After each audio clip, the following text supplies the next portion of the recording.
Through smoke and mist came whispers, soft as ocean sigh.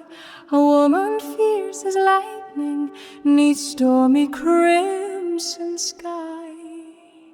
Blackbird paled beside her, the feet dropped to one knee, for no pirate matched the cunning of the rose who ruled the sea.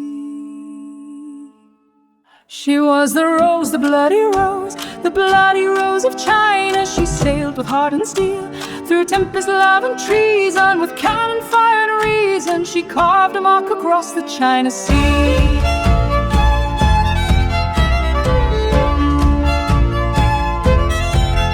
At a brothel down in Canton lived a girl of 16 years. She danced in smoke and shadows, but dreamed beyond her peers. When raiders burned the harbor, the town a roaring flame, she didn't cry, she watched it all and never was the same. She bartered for her freedom, made Zheng strike a deal. A marriage forged in cunning, sealed not with love but steel. She studied every tactic, she learned to lead and fight.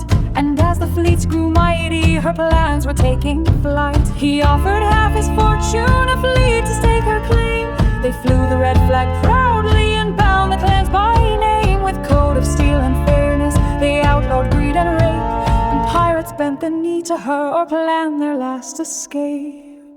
Then Guzheng was lost in Neptune, or maybe blades unseen. But Ching Shih gripped the helm and became the sea's true queen. She took young Chung Po's side, her stepson and her blade.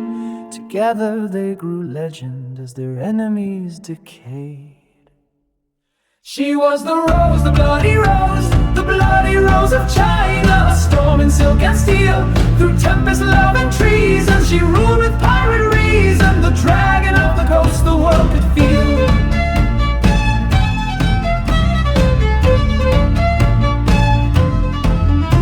Her fleet grew so colossal, the world began to stare. 1,800 vessels could leave the salt-soaked air. With 80,000 sailors, she ruled with roaring might. Each harbor paid her tribute, each ship fled out of fright. The king sent spies and envoys with whispers and with gold, but every man returned in box or never was retold. Assassins met with silence, their daggers found no mark. Her wrath was like a typhoon, merciless and stark. But every tide must turn, they say, and even legends bend. She strode to Canton's gates alone to see her story's end. She bowed not as a prisoner, but as a bride once more, and bargained for her crew, her name, and walked back from the war. She was the rose, the bloody rose of China. She sailed the wrath and flame, through mutiny and treason. She lived her life by reason, and every pirate still invokes her name.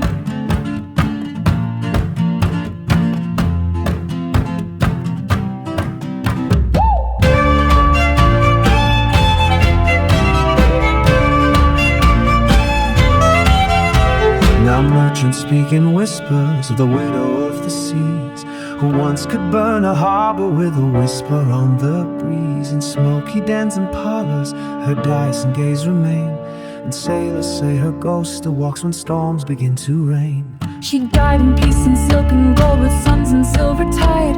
No gallows rope, no traitors, and just honor dignified. The pirate queen who bent the world and lived to tell the tale still haunts the mist of Canton Bay on every rising gale. Somewhere down in Canton, beneath moon's silver gleam, she whispers through the ocean's tide, haunting sailors' dream, where legends drink and stories flow, and honor holds the key. The bloody rose of China sails eternally free.